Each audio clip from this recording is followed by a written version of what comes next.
Baik, terima kasih atas waktu yang telah diberikan pada saya. Dan kali ini saya ingin membahas tentang energi. Pendahuluan, energi dapat berubah dari satu bentuk ke bentuk yang lainnya. Perubahannya sering mempengaruhi lingkungan dan udara yang kita hirup dengan berbagai cara. Energi kimia dalam bahan bakar fosil diubah menjadi energi panas, mekanik, atau listrik melalui pembakaran, dan ini sebagai penghasil polutan terbesar. Dan dengan demikian, pembangkit listrik, kendaraan bermotor, dan kompor adalah penyebab utama terjadinya polusi udara. Polutan yang dikeluarkan biasanya dikelompokkan menjadi hidrokarbon atau HC, nitrogen oksida atau NO, dan karbon monoksida atau CO. Polutan yang dihasilkan pada pembakaran fosil merupakan faktor terbesar terjadinya asap, hujan asam, pemanasan global, dan perubahan iklim. Pembahasan. Energi didefinisikan sebagai suatu kemampuan untuk melakukan kerja.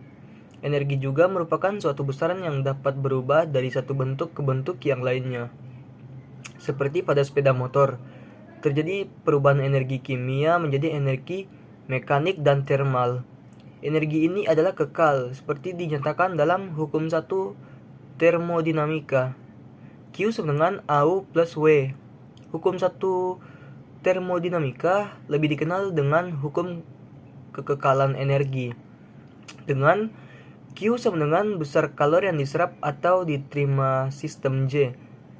W adalah besar kerja yang dilakukan atau diserap sistem J. Dan AU menyatakan perubahan energi dalam J atau Joule. Demikian pula bila terjadi perubahan energi kimia menjadi kalor, untuk kenaikan suhunya dapat dihitung dengan rumus Q sama dengan M dikali C dikali AT, dengan Q besar kalor yang diserap atau dilepas oleh suatu benda J, M adalah massa benda atau kilogram, AT adalah perubahan temperatur atau K. Dari sini dapat dibayangkan berapa kenaikan suhu atmosfer bila terjadi pembakaran bahan bakar fosil berliter-liter tiap hari.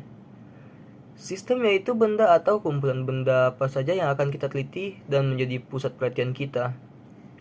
Sistem dapat dibedakan menjadi sistem terbuka dan sistem tertutup.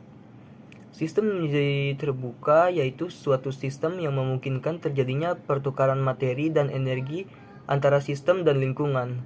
Dikatakan sebagai sistem terisolasi bila tidak memungkinkan terjadinya pertukaran sistem yang dapat berinteraksi atau ada pertukaran energi dengan lingkungannya. Alam semesta dapat dianggap sebagai suatu sistem yang terisolasi. Di luar sistem disebut dengan lingkungan. Perubahan energi dari satu bentuk ke bentuk yang lainnya dengan berbagai cara sering memengaruhi lingkungan dan udara yang kita hirup. Dan demikian mempelajari energi tidaklah lengkap tanpa mempertimbangkan dampaknya terhadap lingkungan. Bahan bakar fosil seperti batu bara, minyak bumi, dan gas alam telah memotori perkembangan industri dan fasilitas kehidupan modern yang kita nikmati sekarang sekitar awal abad 19. Tetapi semua ini tidaklah tanpa efek samping yang tidak diinginkan. Dari tanah yang kita tanam dan air yang kita minum sampai udara yang kita hirup, lingkungan telah menerima dampak yang sangat besar untuk semua itu.